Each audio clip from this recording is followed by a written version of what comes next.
Hey everybody, and welcome back to another episode of Veach Season. We are your guest hosts, Rocky Magaña and Kramer Sansone. Sorry, we're starting a few minutes late today. Some technical difficulties. I got a new computer, which means that I have no passwords for anything because I just gave them. And then, so here's the deal. Most people would just have the same password for absolutely everything, right? Right. I have a different password for absolutely everything. And then I rely 100% on Google to save those passwords for me and then auto-populate them. And so since I changed computers, I have absolutely zero passwords and can't remember a single fucking one of them to save my life. And so I'm completely basically locked out of everything in my entire life until I do like a password reset on each thing, which is also why it took me fucking ever to get onto the show today. Speaking about that, when I recently when I updated my phone, and you know how it does like your fill in the blank, fill in the passwords, all of that. For some reason, random stuff wanted to populate and generate into my passwords, and I don't even know what the hell they were. And it was actually legit emails that I've never even came across before in my life. So I'm curious if that's ever going to happen to you with this new laptop. Did you buy your phone used? No. Like it was just updating iOS onto my phone. So I have no idea why it would even say something else, but it did, and yeah, it's weird. I don't know what happened on my phone, but recently every website I go to, the default name is my buddy's wife's name who lives in like North Carolina, and it's like password added in 2004. And I'm like, that's weird. I'm like, I didn't even have this email address in 2004. Like, where the fuck is she like logged in and like all my default passwords? She might be stealing your identity. Yeah, I think my buddy's wife may be stealing my identity. I thought she was a sweetheart. Turns out she's a stone cold asshole. But yeah, no, it's good to have a new computer though. A blessing and a curse, both, simultaneously.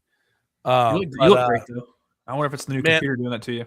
I tell you what, like, I think my skin looks redder on this computer. Like, am I like what is going on? You look great. I mean, I'm pale as hell like usual. But no, you look like you're shining and glistening like fucking Edward Cullen. That's the guy from Twilight, Edward Cullen, right? I never watched Twilight. Well, I mean, I watched. Is he the vampire one or is he the wolf one? Yes, it's the vampire one. He's the vampire. Okay, one. All right, interesting. Let's face it. I mean, as much as you want to be the Native American wolf guy, let's face it, Kramer, you're not the Native American wolf guy. You're the pale ass vampire. Which one did you think I was fucking talking about? I don't know. I've never seen it. Or the super tan Native American wolf guy. So I didn't know he was super tan. He could have been super white. I mean, I saw him on the Ridiculous Six. About Native Americans that they are notoriously pale as fuck. Hey, you never know. They get sun bleached. That's what SpongeBob told me back in the day. Yeah. Yeah. It's like the one. It's like what are you, like the one and only like albino Native American? I mean, you never. Honestly, there could be albino Native Americans. Like we don't guarantee there is. There is. Like there has to be. There has to have been an albino Native American at some point in the world. But I'm saying like the likelihood of in this conversation in a vacuum that I was talking about you as a person in Twilight, you thought I was talking about you as the Native American werewolf. I've never seen the movie. The pale ass. I never read the books either. I don't read. Vampire guy played by Robert Pattinson. I said you looked like fucking Batman, bro. Whoa. Okay. That's right. He was Batman, wasn't he? Yeah, he was also the guy that was in the movie The Lighthouse. That was like a really creepy, old-timey lighthouse guy. With like, is he pale in that as well? He's just super pale in general. Well, it was in black and white, so everybody was pale in that movie. I mean, unless you were of color. Unless you weren't white, and then you were less than pale. But you're like that in color as well. So yeah, that's very true. And in person, and in real life, in real life, people of color are not white in real life. Kramer, I don't know where. I don't. Newsflash to you, but yeah, people of color are of color in real life as well. I do look super white. How about that? You're trying to darken up a bit there, Well, let's see how bright this gets. Kramer, you can't. Oh Jesus! Jeez, gosh, holy cow! Fuck out of me! I feel like a mortician's got a hold of me. No, I'm just waiting. Yeah, seriously, you look like you're like a fucking ghost over here. On the spotlight. See, if I get this as bright as I can get right here. You look good. See, like, but you have a natural like essence of and tone of toner on you. I don't, and I'm Italian. Doesn't make sense. It doesn't make any The sense. It's not whitest fair. Italian dude. It's not. You're It's the definitely only not fair. you're the only Italian guy in the world that lacks 100% melanin. There's no melanin in his skin whatsoever. I lather up in sunscreen every single day, man. Every single, even if it's going to be 0 degrees out here. Have you done like an Ancestry.com test to figure out if you're actually Italian or not? Because you could just be very much Italian.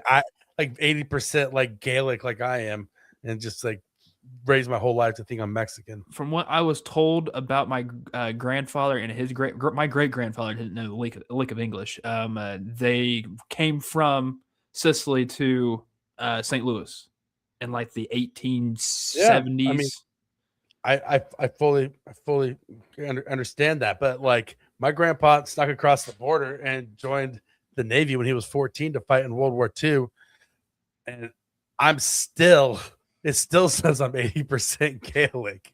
So I'll have to do it at some point.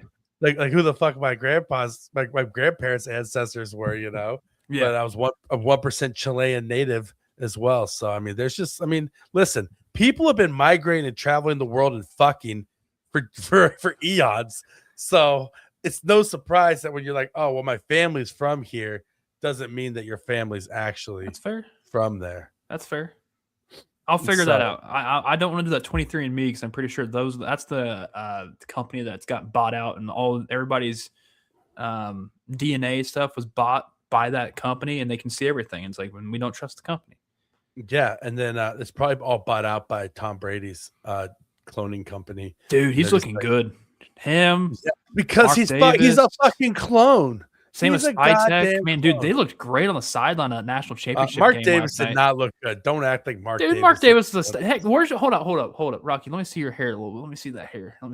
Is it? Oh, I can't wait till when the Super Bowl's are with. You're getting the Mark Davis cut. Can't wait. Oh, Jesus Christ! Thinking I forgot about that. I was hoping you forgot about that. No, how about this? You don't have to do it because you have great luscious locks. Plus, you never know. You're getting up there; it may not grow back. I'm not trying to be that guy. You trying to say that I'm gonna renege on a bet, that I'm gonna welch on a? You think I'm a goddamn fucking welcher, Kramer? No, I'm just letting you get the easy way out, not having to do it. We can double down for next season. Listen, Rocky Boy's never welched on a bet in his life, and he never will. I don't care if I have to cut off a goddamn finger as a bet. I will do it. What about your penis for a Super Bowl? What, like I cut off my penis and then I get to go to a Super Bowl? No, like Mike Vrabel, he'll cut his dick off to win a Super Bowl. You remember that? Yeah, I would. I mean, do I get to play in the Super Bowl? Pretty darn close that Mike Vrabel might have to cut his penis off. Yeah, if I could play in the Super Bowl and then win it, then yeah, I'd cut my dick off easy. Totally. I already have 2 kids. I've already had a vasectomy. What am I using the dick for right now? Pleasure. Other than pleasure. Right, but I can't be okay. I have a question. Theoretically, if I had to cut my dick off, if the Chiefs won a Super Bowl, and I chose to do it, so the Chiefs could win another Super Bowl, which is tempting, I probably would. If it was any part of my body other than my dick, I would say yeah, for sure. Like my arm, my hand, whatever. Fuck it. I'll get a hook, a peg leg, whatever. A hook would be sick. But if I did have to chop my dick off, like say I made this terrible bet. And then they won it, and then all of a sudden, wake up, the Grim Reapers coming to collect my dicks, and come and just takes dick and balls both at the same time. Just Patrick Mahomes knocking on the door. Yeah, just Patrick Mahomes knocking on the door, grabs all 3, and just pulls out a pig gelding knife and just slices them all off in one fell swoop. Could I go to a plastic surgeon and get whatever kind of member you want now? Well, I'm just saying, like I'm not trying to break the rules and cheat the rules and be like, oh, I'm gonna go get like a foot-long fake dick to replace it. No. Yeah, your wife may not like that. But like, could I get a pussy? Okay. Could I get a vagina? All right. Let's move on. We're walking on murky territory now, man. Is that breaking the rules? I mean, I wouldn't have. I'm not answering that question. I refrain. Why? Like, I mean, it's because I wouldn't want that. Talking about human biology. That's up to you. That's up to you, man. Not up to me. Okay, that's what I'm saying though. But would it be welching on the bet if after I chopped my dick off to win a Super Bowl, if I went and surgically got a vagina in its place? That's up to you, man. And so, why don't you want to answer this question, Kramer? I just don't want to. We're not talking about politics. We're talking I about know. sexual anatomy here. Yeah, it gets it gets very I don't know. We're not even talking about like is eating an elf a cannibalism. I know. This week. Honestly, I much prefer talking about that if I'm being honest. Because I don't want to think about no. Because why are you so scared of vaginas? No, it's not that. It's because I've been so used to having a non-vagina. I wouldn't want to have one because I like what my body is now. So Kramer only likes dicks. I especially mine. Put that on a sound quote. AI. What's it? AI. Clip that. Clip that. Kramer only likes dicks. That's. I hope whoever makes those audio cuts or whatever it is, they don't. Please don't use that. No, do it again. I mean, what else can we say that'll do it? Like I'm really shocked, absolutely shocked. We were talking about the Washington Redskins, and they made a clip about that. If I'm being honest, yeah, 100%. I still can't believe that you just doubled down on like keeping the name Redskins. Well, we were talking about that during the time, so it's for that time. It makes sense. I mean, listen, whatever you need to do. Hey, my red tie showing through tonight, isn't it? Like you're trying so hard to be Native American, but then at the same time, like using like a slur, like it's nothing. It's like what kind of self-hatred? No, it's do a you team have name. inside It of was a your former own heart? team name. It was a former team name. It's also a racial slur. Well, I mean, they should have figured that out whenever they made the team back in whenever they made it. When were they established? You mean like back in like the 1940s when white guys ruled everything and everybody was racist? You mean that like when like people couldn't drink out of certain water fountains or ride on buses? Yeah, because things were so equal back then. You already know what my senior quote was. You know what my senior quote was? Yeah, I do. But they were so concerned about. It was founded in 1932, by the way, the Washington. Oh, that golden age of equality in America, 1932. Wasn't that the golden age though? Yeah. When was the golden age? The 50s, right? Like, because that's the golden age is post World War II when there's an influx of money and people came back home, and then there was a lot of industry. Golden age, the Gilded Age was in 1800s to 1900s. Yeah, that's different. The Golden Age of America, different eras, but refers. I'm pretty sure it's the 20s. Nope, the Roaring 20s. That's Prohibition. So post World War II boom. I guess there was no really golden age. So I was saying the 50s, post World War II boom. Yeah, 50s. So look at your boys.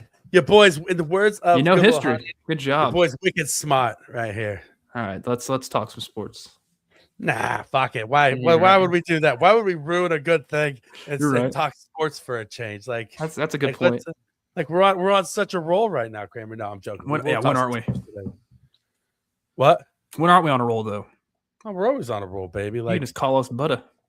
You can call us butter. You can call us you can call us Mary Jane because you could roll us up all day. Doesn't matter, baby. Nice. All right. Anyway, moving on though, because you know what time it is. It's time for our favorite time of the week, and that is what's hot with Krame Dog. So I don't know if you've been seeing this, but there's a former Kansas City Royal going to be going into the MLB Hall of Fame. Carlos Beltran was elected. He was selected, and he's going to go to the Hall of Fame in Cooperstown. I am so excited for that guy. I'll tell you what, it was a blast to watch him play for the St. Louis Cardinals in 2012 to 2013. But I remember when he was actually a Royal, when I thought like, oh, maybe the Royals are my team. And no, they clearly weren't. They're not my team. I do enjoy watching the Royals, but there was the time when the Royals were hosting the All-Star game in 2012. I wore my St. Louis Cardinals Carlos Beltran jersey shirt. And there was a guy in the stand was like, because that was when everyone was like booing Cano because he didn't let Billy Butler get into the home run derby. And the guy, this one Royals fan or whoever it was like, hey, I won't boo Beltran, but as long as you boo Robinson Cano, and I'm like, I'm good because I really didn't care, if I'm being honest. I wanted Carlos Beltrones to win the home run derby. I think he got out in the first round. Prince Fielder won the home run derby, but I just remember that to this day that this one guy wanted me to boo for Cano because of the Billy Butler stuff, and I just think it's hilarious. But also Andrew Jones going to the Hall of Fame as well. There was a time when I was in St. Louis watching my favorite baseball player of all time. Spoiler alert: is Edgar Renteria, former Miami Marlin Rookie of the Year, MVP there, MVP of the San Francisco Giants World Series in 2010. But he was in St. Louis and fell in love with him instantly.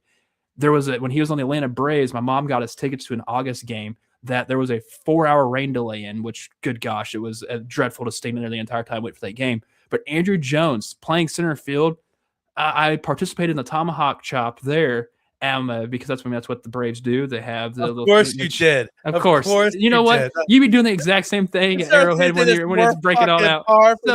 So whenever that was breaking out, and because there was people chirping at Andrew Jones the entire time during that game, he just looked back, gave us a little wink and smiled and did like the finger guns to the person chirping him while the rest of us in the Atlanta Braves stuff was doing the tomahawk chop. That's the only time I wore Atlanta Braves attire at a Busch Stadium. Oh, that's awesome.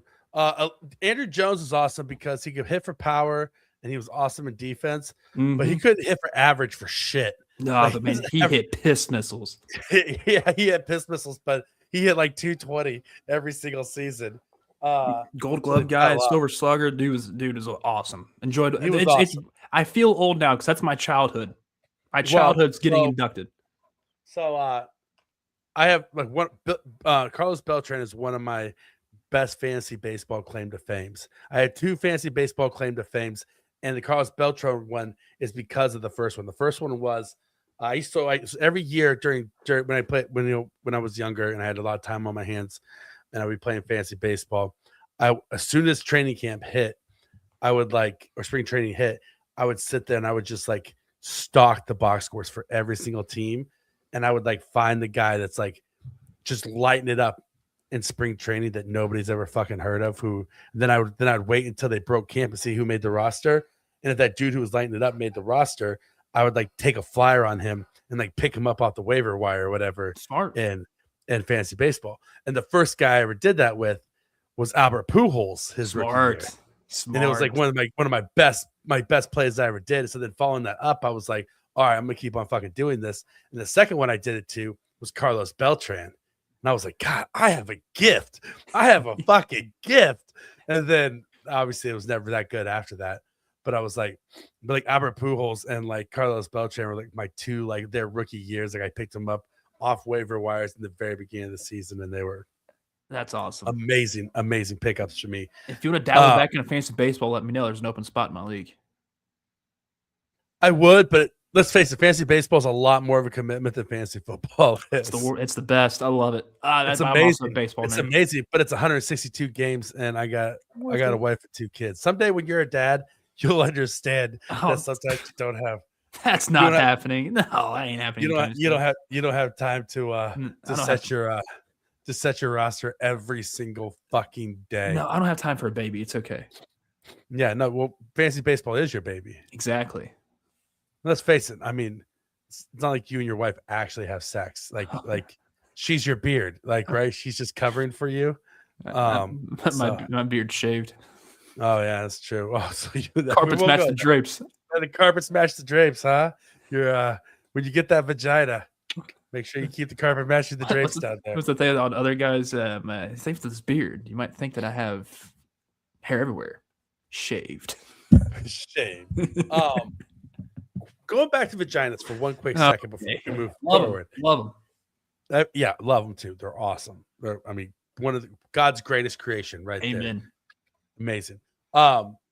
But if you did get a vagina, in place of your penis, oh God, would you ask for like extra large beef curtains? No, I mean, I don't know. I never Can I get like an extra dudes like want like a big dick? Can I be like, I want an extra size labia? Can I just get it? I want it looking like there's like a clam that's wearing a raincoat in a storm. And it's just like flapping in the wind. If we have yet to get, we have been canceled before. This might be the one. The one. Cerner has to listen to the show to cancel us. Doesn't listen to us. No. Hey, AI, clip that. Oh, that's what's hot with Krame Dog. No, dude. Okay, so I got a baseball question for you before we Okay. dive into G stuff. I saw this on on Twitter for that 70s what that guy who sells the t-shirts, it's like that 70s sports whatever guy. I don't. Yeah. I know who you're talking about. He's a good follow. Yeah, he's a great follow. And Post out the vintage stuff. Yeah, he had a picture of Nolan Ryan in the 80s, like late 80s, early 90s, and he said, "All right, Game 7 of the World Series, runner on second and third, down by 1. Okay. You can send anybody to the plate with 2 outs facing Nolan Ryan. Anybody. History? Anybody in history to the plate in that situation. Bottom of the 9th, down by 1, runners on second and third, 2 outs facing Nolan Ryan. Any pitch hitter in history, who are you sending to the plate?" Stan Musial. I said Stan the Man Musial or Ted Williams. You said Stan Musial as well. I said Stan Musial, Ted Williams, or and then because I'm a homer, I said George Brett as well. But then I did some research. Tony Gwynn. So Tony Gwynn was my honorable mention, dude. Yeah, dude, right here. We're linked. We're linked. We're linked. But then I did some research, and do you know who has the career best batting average with runners in scoring position in 2 outs? How? Give me an era. 80s and 90s. Pete Rose. No, Pete Rose was 70s. Nope, it wasn't, because I thought about Pete Rose too, because I want like the competitor aspect in him. I think he'd be like he's more likely to charge the mound. I mean, you could do Bonds. Yeah, but it wasn't Bonds. 80s and 90s. Was it Brett? No. Who was it? I'll give you a hint. You're still not going to get. I'll give you the team. Okay. Toronto Blue Jays. Joe Carter. Nope. You're not going to get it. Yeah, I'm not going to get it. Pat Tabler, 492. Okay. Career runners and scoring. How many at bats though? This 86. That's not enough. That's not enough at bats. 86 plate appearances. In the bottom of the 9th with runners in scoring position with 2 outs. With the exact same scenario. Okay, gotcha. Yeah. Interesting. Yeah, he's the career best runner, like guy in that clutch hitter in that situation. So it turns out Pat Tabler is the answer. Pat Tabler's the answer. Yeah. I would still take Stan Musial or Ted Williams. Yeah, dude. I wish I could have watched Stan Musial play. It's nice to read about it, but man, that dude was a stud. And same with Ted Williams. Yeah, I mean, God, their career, like you look at their career hitting numbers. Isn't like Ted Williams' brain frozen somewhere? His head? I think so. Yeah, I think it is frozen somewhere. That dude was just an awesome athlete in general. He could fucking do anything in the world. If you could freeze an NFL player's head, who would it be? Oh shit! I didn't mean to turn off my I was trying to cough and mute my cough, and I turned off the camera instead. God, I noticed. Clip that. Real pro over here on this side of the camera with Rocky. If I could freeze any NFL football player's head, yeah, of all time, because I want like their brain, like to process the game, or do I want like whatever? I'm gonna say Joe Montana. Interesting. And the reason why I say Joe Montana is because in the Chiefs' first Super Bowl, they did like a Super Bowl watch party thing, and on like one of the channels, like DraftKings had it or something. And it was Joe Montana, Drew Brees, and Dan Marino, I think, watching the game together and giving like their insights as they were like watching the game. It was super cool. And Joe Montana was like watching it, and like there's a play where Pat like short armed and threw a pass short, and Joe Montana was like, "Oh, that's because when he came up over the top, he had the ball at like a like X degree angle instead of this degree angle, and then his rotation didn't have the proper spin." Like he like just by watching it, he was just like said like 7 reasons why Patrick Mahomes threw a bad ball just watching it. That's wild. I was like, holy shit. This guy knows everything there is to know about throwing a fucking football. Kind of like how Tom the other day on Fox did that when it with like the wind and stuff. Like I think I'd freeze Tom's head. I 1000% would. So I mean, yeah, of course you would, because he's the fucking owner of the Raiders, and I want to jerk off. Yes, sir. Yes, sir. Jesus Christ. Because yeah, Tom's the best. No, here's what I thought when I saw that. It's a proof. I thought that was proof. That was the smoking gun, Kramer. Actually, that Tom Brady is now a clone. He is a fucking clone. He has his brain in a clone's body. And you know why? Because the words were correct, the knowledge was correct. But did you, first of all, see how skinny his arm looked? And then secondly, he's not working out. He's eating healthy. He's eating right. No, wait.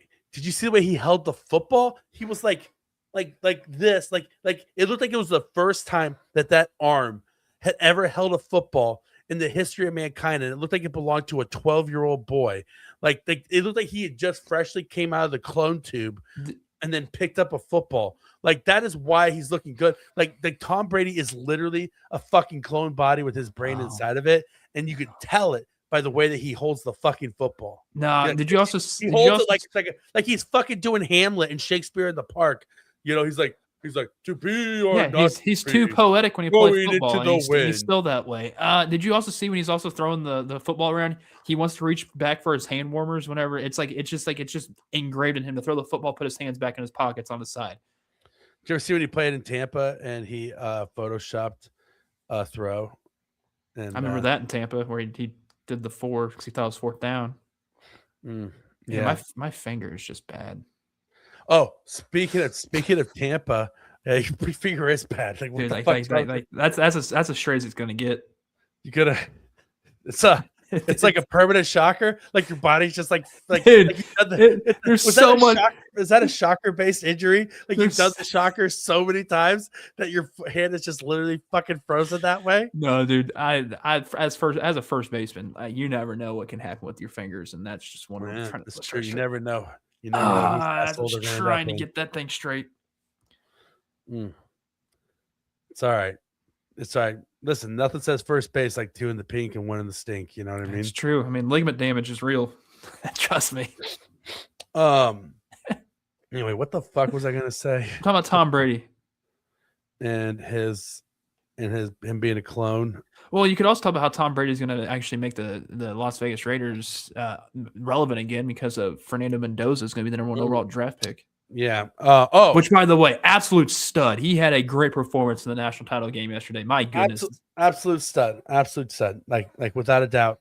Like that 4th down run for a touchdown was fucking amazing. Dude, I jumped up. Like here's the thing. Here's the thing about that game yesterday is that couple of takeaways. We'll talk about the game before we get into Chiefs stuff. Fuck it, why not? Yeah. First of all, you can't. The reason why you knew Indiana was going to win the entire time is because you can't make a single mistake without Indiana pouncing on it. That's like true. You have to play perfect football, and Indiana just does not miss an opportunity to make you pay. And they didn't miss. They had that. They back through one bad pass in overtime, and they made him pay. Mendoza looked awesome, even though he did hold on to the ball a little too long sometimes. But did let the play develop. Like, let's not act like the Miami's defense wasn't bad. Miami's defense is good from top to bottom. Well, I mean, Akeem Mesidor had 2 sacks. Ruben Bain Jr. Gosh, dude, freak. Jesus. Like, here's the problem: is that did you watch the game with or without your pants on? Oh, I was completely pantsless the entire game. No underwear, nothing. Like I was just watching the Miami's defensive line. I was just rock hard the entire game watching it. Every time Ruben Bain Jr. just clubbed an offensive lineman to the ground and then got super bendy, I was just like, oh jeez, something was bending. Well, not really. Yeah. It was it was shooting a little to the right, but it was. Aren't we all? Yeah, aren't we all? But the problem is Ruben Bain Jr. played so good that he probably played himself into a top 5, top 6 pick. Yeah. And he's no longer going to slide to the Chiefs. But here's the issue. Here's actually something I wanted to look at is the Chiefs are currently picking pick 9th, right? Yeah. And if you go down the list of players, there's all right, let's list out all the elite players in this draft for the most part. You have Ruben Bain Jr., David Bailey, Arvell Reese, Caleb Downs. The fact that Arvell Reese got in there's nuts. Yep. Caleb Downs, Fernando Mendoza, Jordan Tyson, Jeremiah Love, and then Carnell Tate, right? Yeah. 8. There's 8 elite players in this draft, and the Chiefs are picking number 9. If Bucky Moore hadn't gone back to Oregon, there would have been 9 elite players in this draft, and the Chiefs would have been guaranteed 1 elite player. Now you got to hope that somebody falls in love with Ty Simpson, or somebody is so offensive line desperate that they take an offensive lineman in the top 10. Otherwise, you got to move up if you're the Chiefs, because then you're going to be sitting there with a Keldrick Folk, which I like Keldrick. I do. No, I found the perfect comp for Keldrick Folk. Who? Snakes on a Plane. Keldrick Folk. It's like watching Snakes on a Plane. Great in theory and in concept, but once you watch it, you're like, I'd much rather see Con Air or great movie. Air Force One, which is Bailey and Bain Jr. You're like, it's great in concept, but once I watch it, I'm like, I'd rather have the other thing every single time. Yeah, no, I really did not think about with Dante Moore going back. That it kind of hosed the Chiefs a little bit. Yeah, the Chiefs have to move up in the draft. They're gonna have to, which they easily could. Well, listen, they could easily move up to number 8 or 7. 8, they have to move up 1 to 8, then they're guaranteed to probably have either one of the either Bailey, Bain, or Tyson or Tate. One of those 4 are going to fall to them, right? Most likely, which I'd be okay with. You move up if you use a 3rd rounder, you could probably get up to 6, 7 or 6, and then you're gonna have a couple of guys to choose from. I think it really just depends on how you value them, but. I mean, after watching yesterday, because how guys perform in big games, I weigh super heavily in my evaluation, and I don't weigh, the combine very much. I use it to like validate the tape, not the other way around. And so after watching Bain last night, I mean, it's like, man, Bailey is still my edge 1, but Bain is like right there. I don't care that he has shorter arms. Like I don't care. He has a motor that just doesn't stop, and that's exactly what the Chiefs need for their team.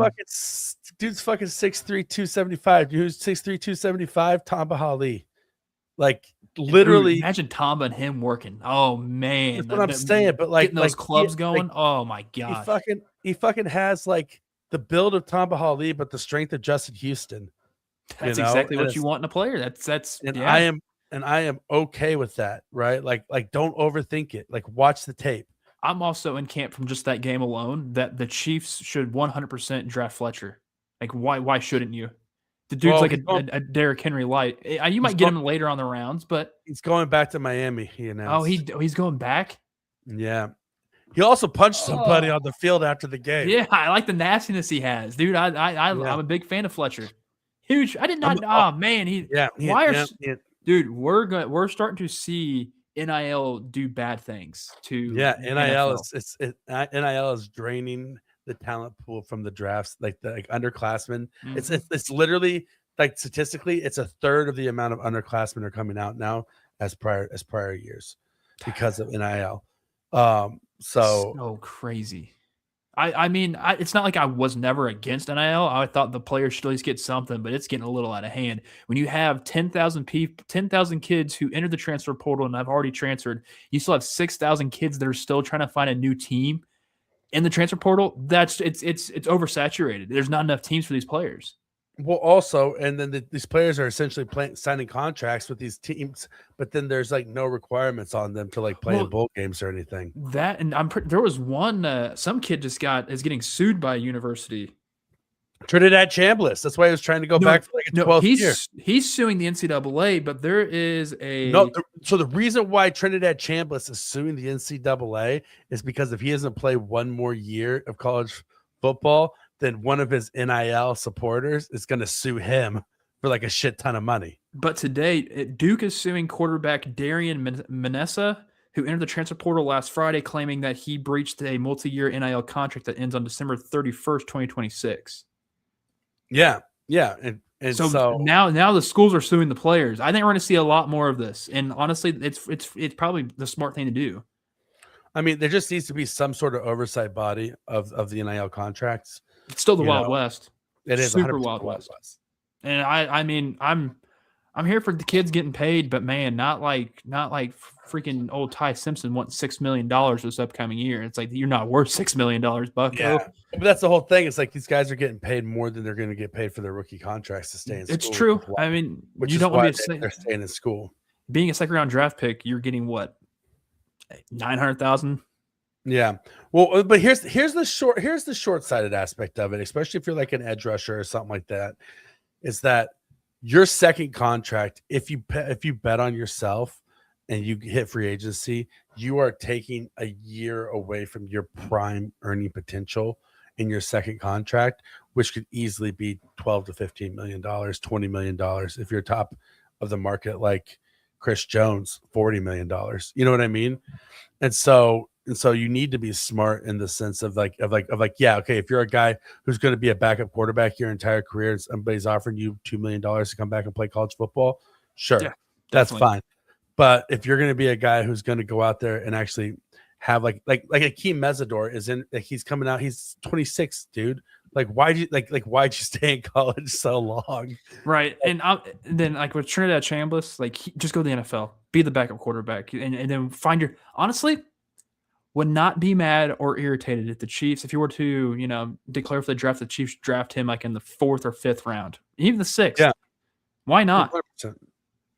100%. I mean, I would take Trinidad Chambliss in the later rounds or as a priority undrafted free agent, but I would definitely take him in the later rounds. Yeah. He's a proven winner. Oh, for sure. And so going back to the game, to this championship game, Akeem Mesidor, dude, like I am 100% sold on him. That dude is a fucking monster. Dude. He was awesome. Dude, when he jumps, he just has so much length that literally when he like lunges after a quarterback, he just like teleports onto the guy and just does not let go. It's amazing. Dude, he was incredible. I still think Indiana might have 2 first-round wide receivers on their team. Omar Cooper Jr., dude, I'm telling you, like he can play inside, quick. Outside. He's quick. Like I love Surratt. I just worry about him just getting separation in the NFL. I don't want him to have to go the Keon Coleman route, But like, yeah, I definitely like Omar Cooper Jr., dude. I think that in the Chiefs offense, I think he's big enough that they could use him on the outside a little bit. Especially, which we'll talk about here in a minute, but with some of the coaching hires that they've made this week. Oh yeah. I think it's going to have a huge influence, huge influence on the wide receiving core. But yeah, I wasn't overly impressed with Hemby last night. I felt like he struggled to get any sort of like penetration on the ground against Miami's awesome front four. Mm-hmm.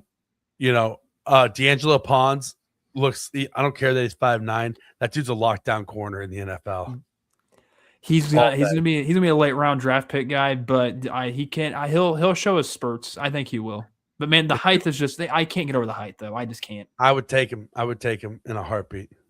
In a heartbeat. I don't know. He plays so much bigger than he actually is. That's true. I mean, he does have. I'm curious what his vertical is, because he can jump out the gym. Yeah. Like he's got bounce.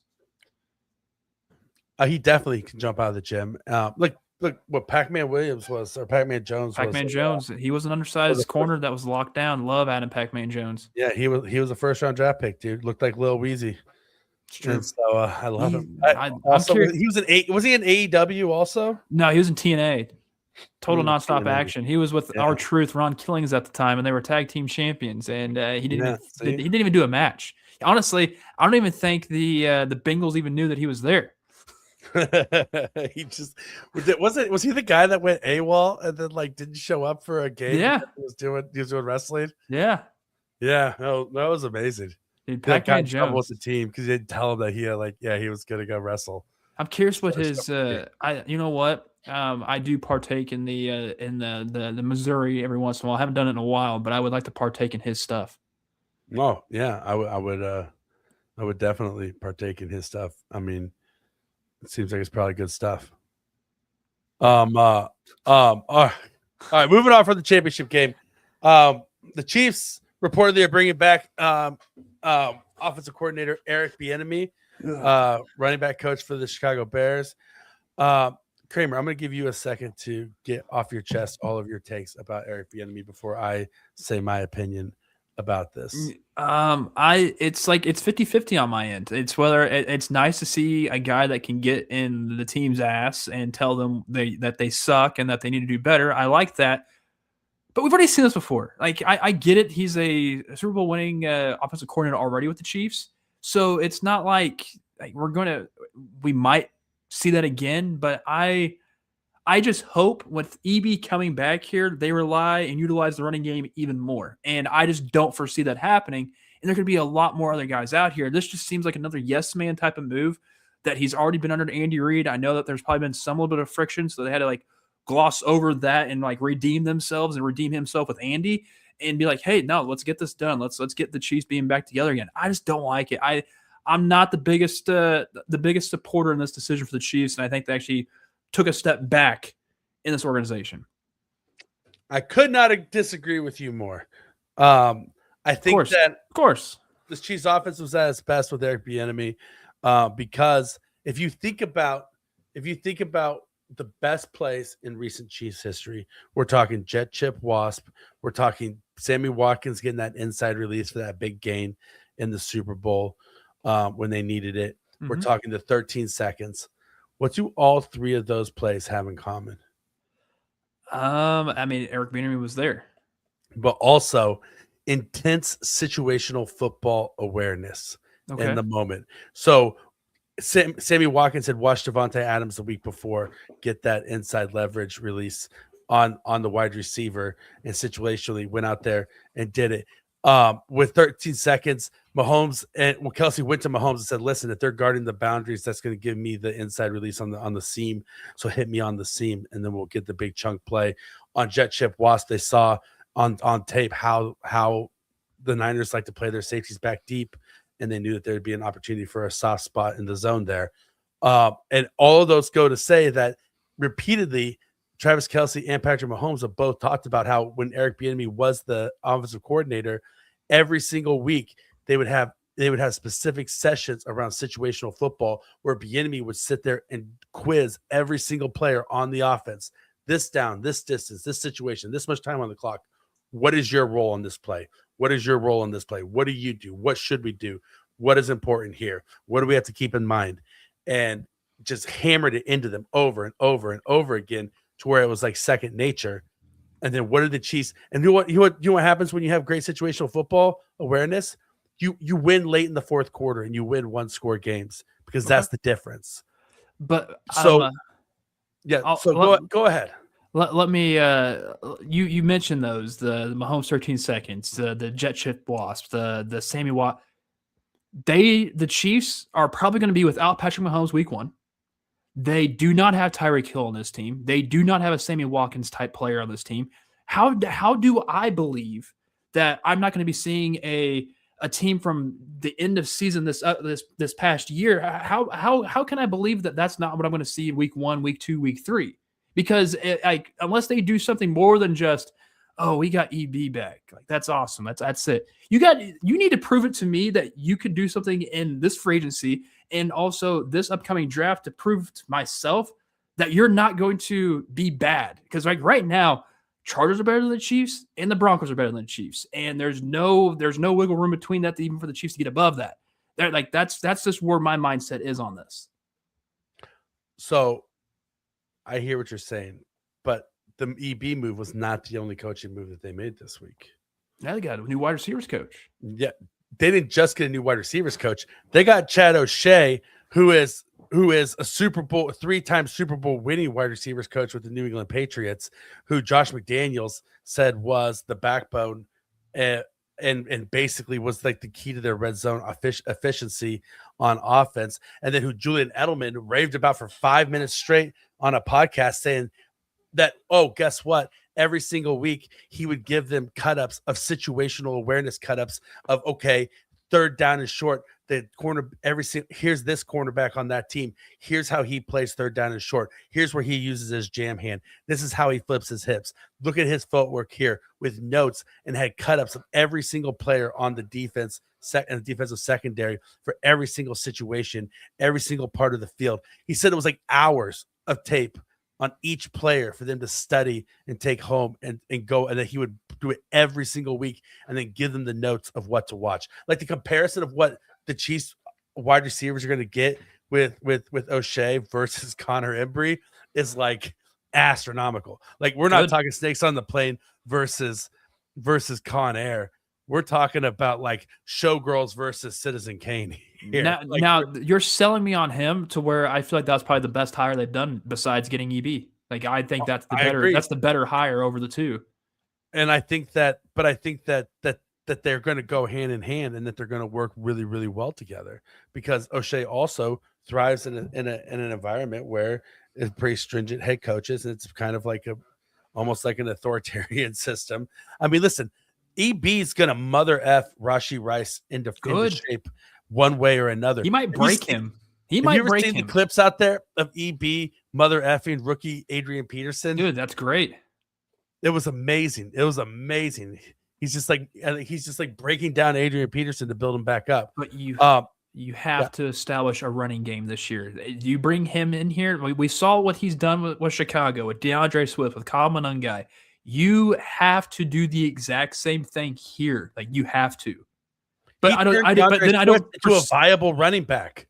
I don't foresee Andy Reid wanting to change that up whatsoever. Until Andy Reid leaves, we are going to continue to see this RPO pass only option that Patrick Mahomes likes to do. I disagree. I disagree, because you're saying that Andy Reid hasn't evolved throughout his career then, and Andy Reid evolved into the RPOs. He used to never run RPOs. Andy Reid evolved into the shotgun. How many wins did Rocky? How many wins did his RPOs from this past year establish and get him? Which is historically, when things stop working, Andy Reid course corrects pretty severely. You see the RPOs go down dramatically, and you see them start running under center more this year. I would anticipate. I hope that, but then again, Mahomes they're also going to heavily invest in running back. I think they're going to heavily invest in running back this offseason. I've been in big camp of Rico Dowdle. Hell, I just thought heard a theory that DeAndre Swift could get cut, and then he's going to be a free agent. Bring DeAndre Swift in. He knows Eric Bieniemy well. Yeah, maybe. That's cool with that. As long as you still draft Emmett Johnson. Yes, or Darian Price or Nicholas Singleton. You have to draft a running back that's not in the 7th round. Like not even the 6th, not even the 5th. You have to get one in either the 2nd, 3rd, or 4th. You just have to. 2nd, 3rd, or 4th round, 100%. I agree with you equivocally. I'm just saying. I'm tired of these 7th round running backs. Matt Nagy was a lot more the problem than people are giving him credit for. Hey, he's 2-time Super Bowl champion though, as offensive coordinator.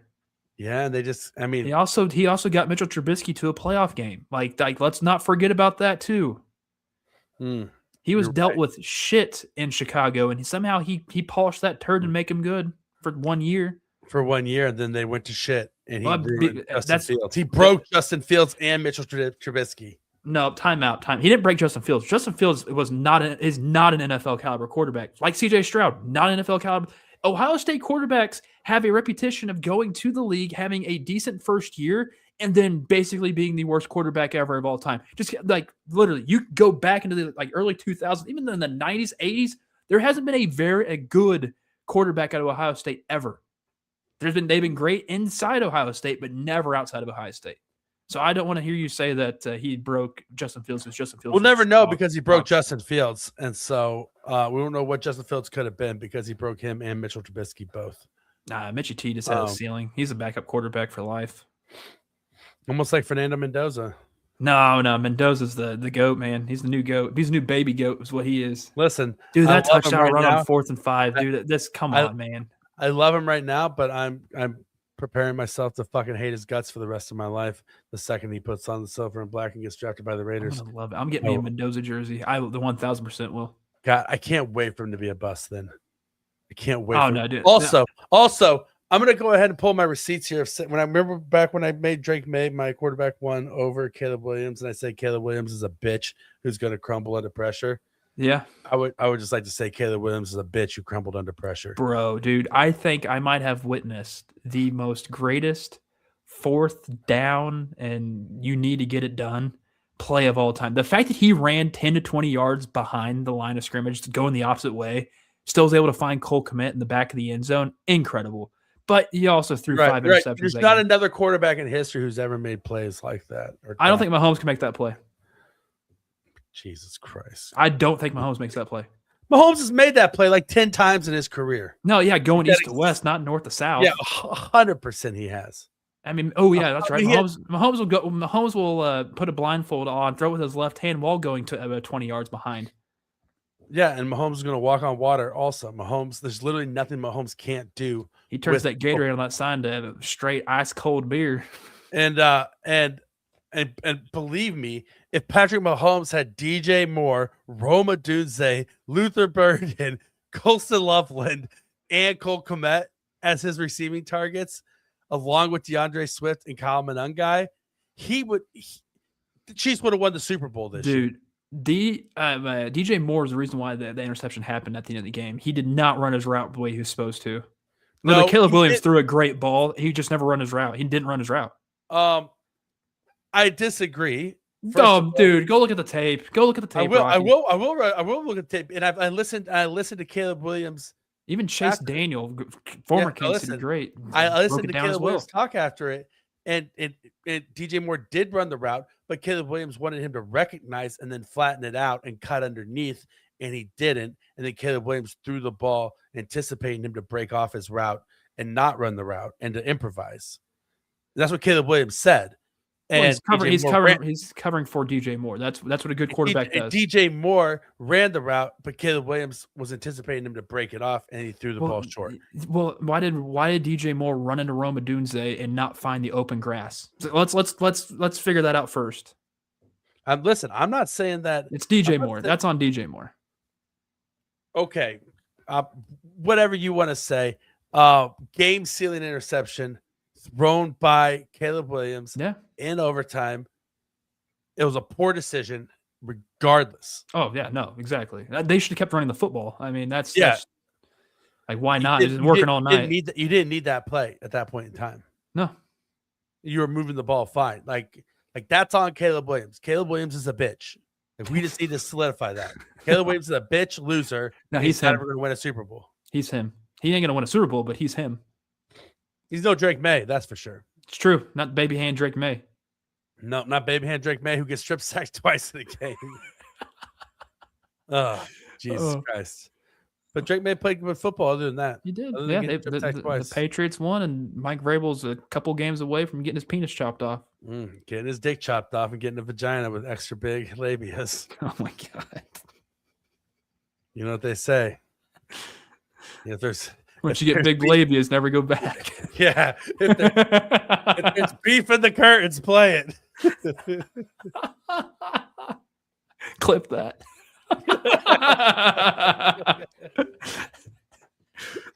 Oh, man. That's good stuff. Yep. Oh, my God. You know what they say. If you can shave it down at a Subway. Then, whoa. Put it on a sandwich. Oh, that's funny. Oh, that's good. How do we go from here? Where do we go from here? All right. Well, so Chiefs made a great hire in Dan O'Shea. Chiefs. I like the Eric Bieniemy pickup. You don't. It was a great national championship game. The Chiefs may need to trade up because there is a shortage of elite players in this draft, and they seem to be one player on the outside looking in here. Dude, this draft looks bad. The more and more I look in the tape, there's only a select few guys, and it's concerning. It's very concerning. Like running backs, you can get some running backs at the top end. You can get a couple of pass rushers towards the first couple of rounds. Once you get out of the top 4 rounds, though, it really gets bleak. It's bad this year, and there's quite a few good offensive linemen. I wouldn't say tackles wise, but there's a lot of good guards in here. Heck, there's a lot of tackles that should be guards in here, but we're just tackles because size difference in college. But This is bleak, man. I am about to go down more of the wide receivers here at some point, but Listen, oh boy, if it's been the rough. if the Chiefs are gonna trade up and get an edge rusher like Ruben Bain or David Bailey. You have to. Yeah, but they still do need to throw their hat in the ring on a running back and a wide receiver though as well. And so I would prioritize running back over wide receiver. And so they do need a mid-round wide receiver after the first rush of everybody's going. There is a guy who I do like, who I am concerned also about him getting separation at the next level, but I think that he can be like a T. Higgins type at the next level, and that is Malachi Fields, Notre Dame wide receiver. Yeah. 6'4", 220. Big body. Big body dude. Playmaker, strong hands, really soft hands, actually. Catches the ball. Does he aloe it up every night? Yeah, he aloe. I mean, man, this dude is like, so this dude aloes it up every night. So the best thing to jerk off with, best lotion. Like there's like tears, like so. Kids, if you're listening out there, do not start that with kids. Do not start that with kids. Men over the age of 18, college age men out there. There we go. For something good to use to spank the monkey with. Jeez. The best thing you can like there's different tiers of things that you can use to jerk. Like for instance, let me ask you this, Kramer. What's your favorite lotion or item to use to jerk off with? Non-scented lotion. Non-scented lotion. What brand? Like Jergens? No, just Equate from Walmart. Oh, you don't jerk off with Jergens? No, I don't want no J on me. You just ease it in there with Equate. It's a J. It's a J. Yeah. Okay, so that's the only lotion I have here because all the scented lotions I break out in hives. So no, that makes sense. I mean, like, listen, if you're an aficionado like myself, then you just get KY. Like that's what it's made for, right? Like if you're gonna be an adult about the matter, if you're gonna be an adult, you're just gonna get some KY and go and buy it at the store and look the 6-year-old lady straight in the eye. I'll let my wife do it for me. It's okay. You say this isn't for me and my wife. This is just for me. This is just for me. What? You know what? If they're asking you questions, that's just a bad person. No. But if you want to go under the radar and you don't want people to know that you're a sicko who's going to use it to jerk off, right, or have sex with, then Cornhuskers lotion. Walmart sells this thing called Cornhuskers lotion. Is it Dylan Raiola's face on it? Yeah, basically. It looks like somebody ground up corn and mixed it in with KY. They called it lotion, and works like a charm. Charm. So all right? Did you do a review? Yeah, the 5 stars. I give it 5 fingers. I give it 5 strong fingers. I wish I could have 5 strong fingers on my left hand. No, yeah, but listen, like I imagine when you I'm putting my hand up and it's messing up my camera. I imagine when you go to Jay off that like that cripple finger, you're strong. I use my strong hand. Okay, all right. That you get that little hook on there, and it's like you just get it right there in the crevice, and you just rock it, and it's it gives it like a little extra like massaging action against the vas deferens, and next thing you know, you got your eyes rolling in the back of your head, and you're on cloud 9. And next thing you know, you just ruined the sheet, the clean sheets your wife put on the bed before she went to work, and now you have Bounty paper towels and that'd be rough. And you're just trying to do everything you can to try to dab the clean up the goop. Off the sheets before she gets home. But then also spray Febreze on it to mask that bleachy scent of that there's jizz on the bed. You know what, Rocky? I feel like you've done this before. That's the only reason why you're mentioning it. Listen, everything I say is from firsthand knowledge. I think so. That's how I envision it. Oh my gosh. Oh no, did I drop down? Did I drop out? Did Rocky drop out? I have no idea what's going on here. I think it's definitely Rocky's connection. I don't know what happened, but I don't think Rocky's there anymore. And now it's just me. Rocky, you there, buddy? You know, I think Rocky got DDoSed because from Serta probably in this point in time. It's just me in here. I know it's just me in here. I don't know what the hell would happen to Rocky. You know, definitely Serta's definitely policing this, and I get a text from Rocky right now. My computer just restarted for update, like force restarted. That is absolutely insane. Before I end this, we have to do this with pride because it's been a minute since we were supposed to do this. We have Stacy's song. Stacy, I'm going to play this song for you. We're going to listen to it with each other. I'm hoping Rocky's in the comment section right now as we continue to go through this. But Stacy, we have a song for you, and I'm gonna play it for it right now, and then this is how we're gonna go out here on Veach season. So with she was supposed to come. Preface this back.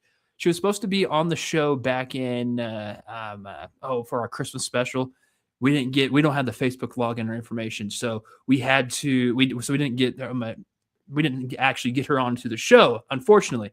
But we've been sitting weeks and weeks and weeks trying to get this to, make sure it's as good as possible for her. And this is the song for you, Stacy. This one's for a queen, Stacy Littleton. She walk in the room and the truth get louder. For you, Stacy. Every room fold when she stare it down. Got receipts in her soul, precision in her power. Ain't a lie that can survive when she come around. She don't raise her voice, she don't need to. Facts line up when she say what's real. Ink sharp mind, yeah, she see through every shaky story, every counterfeit deal. And on Sunday nights, red and gold, she stand 10 toes, heart all in. When the clock run low and the lights get cold, she believe again and again. Fact check my heart if you think I'm wrong. She a badass queen, yeah, she hold the throne. Kansas City running through her veins. Stacy Littleton, she don't miss a beat, she don't miss a line. She call it how it is every single time. Truth so strong, make the whole world listen. Bow down to Stacy Littleton.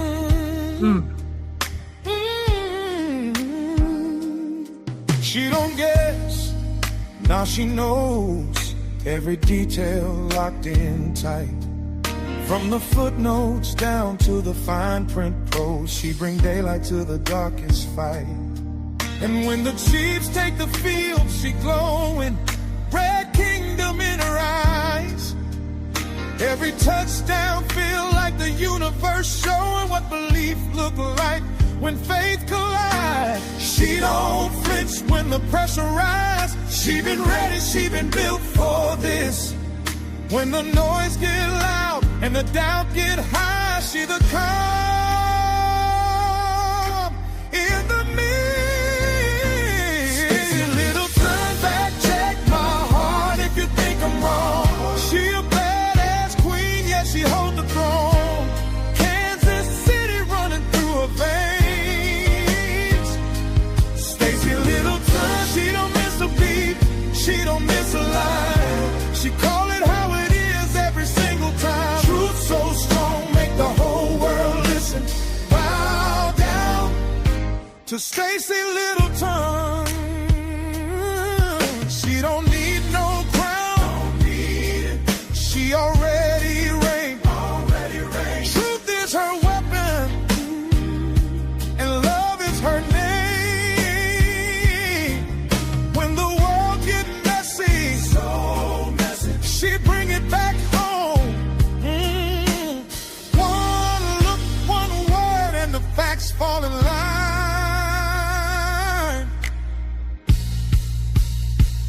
Yeah.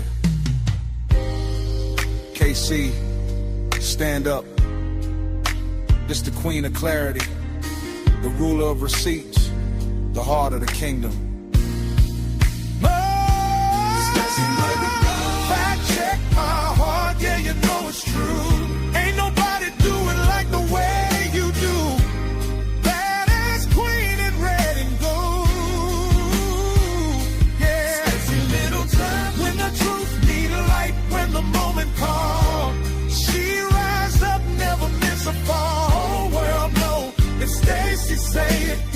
trust it. You can trust it.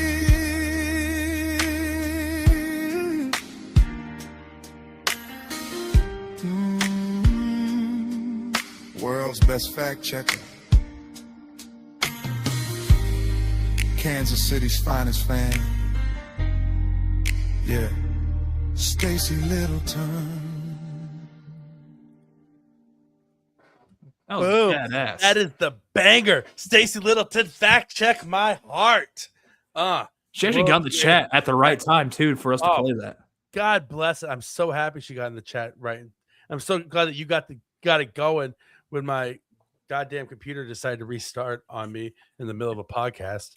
Oh, I love it. Snaps, definitely snaps. Stacey, I'm sorry it took so long for us to get it out to you. I hope it was worth the wait because we appreciate you and your fact checking heart, and you fact checking our hearts every single day. We love you, Stacey. And so, God, such a good song. Gosh, such a good song. Stacey, shoot us a DM or something so that we can send you over the file, so that we can send you. Yes, we'll send you the file so that you can have it to rock out to whenever you want. Actually, right now, put your email in the chat right now if you could.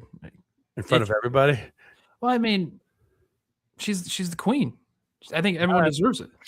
Everybody's going to be hunting her up for all the fact checking. They'll be like, listen, my husband said he's not sleeping with his secretary. Can you fact check that for me? Next thing you know, Stacy Littleton's a fucking private investigator. You know, the next Veronica Mars out here, just like, you know, calling people to task. And I'm okay with it. I love it. Can you hear this little furball try to talk? I did hear it. Oh, Cosmo. Oh. You got something to say? Hi, Stacy. He waved. Wow, look at that. Oh, shit. Oh, Stacy Littleton is a private investigator. She says, "Who says I'm not a PI already?" It's a good point. It's a very good point. No, we need to send you over that at some point. So yeah, no, it's such a good song. I had like a Boys to Men type of vibe to it. Yeah. I had a Boys to Men, Jodeci, maybe a little bit of Casey and JoJo in there too. And so, yeah. I mean, I think that says it all. I think that's the perfect note to end the episode on, right, Kramer? Yeah. What a banger of a show. God, this is the best fucking show we've ever done in our lives. We'll never top it. Oh, never. Yeah, I clipped that.